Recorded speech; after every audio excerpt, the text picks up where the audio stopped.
నిన్న దుర్మార్గం అంటే దేనికి సిద్ధం అంటే జగన్మోహన్ రెడ్డి సిద్ధం సభలు చూపిస్తాం. ఒక వీడియో ఒక విలేకరి సోదరుల మీద ఏ విధంగా కొట్టాడు, ఏ విధంగా చూడండి, ఆ వీడియో చూడండి. జర్నలిస్టు సోదరులు అనేవాళ్ళు ప్రింట్ మీడియాలో తమకున్నటువంటి ఫ్యాషన్ ని జర్నలిస్టులుగా నేను ఏదైనా సమాజానికి మేలు చేద్దామని చేస్తున్నటువంటి వాళ్ళని ఎలా కొట్టాడు చూడండి. ఇవాళ ఈ ఛానల్లో చేశారు వాళ్ళు, రేపు ఇంకో ఛానల్కి వెళ్తారు, జీతం ఒక్క వస్తే ఇంకో ఛానల్కి వెళ్తారు, లేదంటే నచ్చకపోతే కంపెనీ తీసేస్తే ఇంకో ఛానల్కి వెళ్తారు, లేదంటే ఇంకొక మంచి ఆపర్చునిటీ వస్తే ఇంకో ఛానల్కి వెళ్తారు. అలాంటి వాళ్ళని ఇద్దరు విలేకరుల్ని సిద్ధం సభకి వచ్చి కవర్ చేస్తూ ఉంటే ఆ విధంగా కొట్టి వాళ్ళ చావు బతుకుల మీద, వాళ్ళ చావు బతుకులలో ఇవాళ అనంతపురం హాస్పిటల్లో ఉంటే వాళ్ళని వాళ్ళ హైదరాబాద్ షిఫ్ట్ చేస్తూ ఉన్నారు. వాళ్ళు బతుకుతారని కూడా గ్యారంటీ లేదు. దీనికి ఆ సిద్ధం నీ సిద్ధం బొక్కలో సిద్ధం సక్సెస్ అయ్యిందని నువ్వు అనుకుంటే నువ్వు విలేకరులకు ఎందుకు తెడిచావు జగన్మోహన్ రెడ్డి చెప్పు.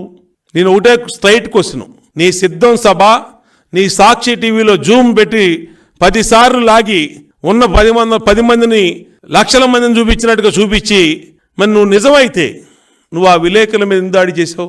ఏముందని వాళ్ళు కొట్టారు, చావు బతుకుల మీద వాళ్ళ విలేకరులు ఎందుకున్నారు. ఇవాళ ప్రెస్ కౌన్సిల్ ఆఫ్ ఇండియా కూడా ఆలోచన చేయాలి.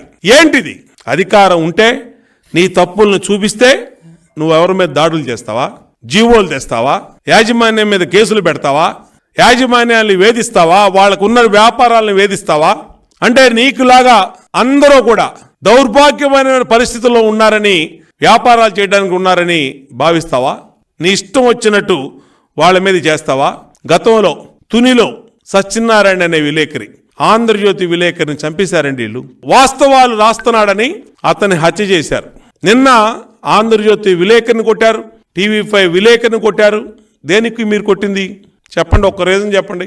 ఉన్నది ఉన్నట్టు చూపించడానికి, కవర్ చేయడానికి వచ్చినటువంటి విలేకరుల్ని మీరు కొడతారా? ఇదేనా, దీనికైనా సిద్ధం? మీరు చంపటానికి సిద్ధం?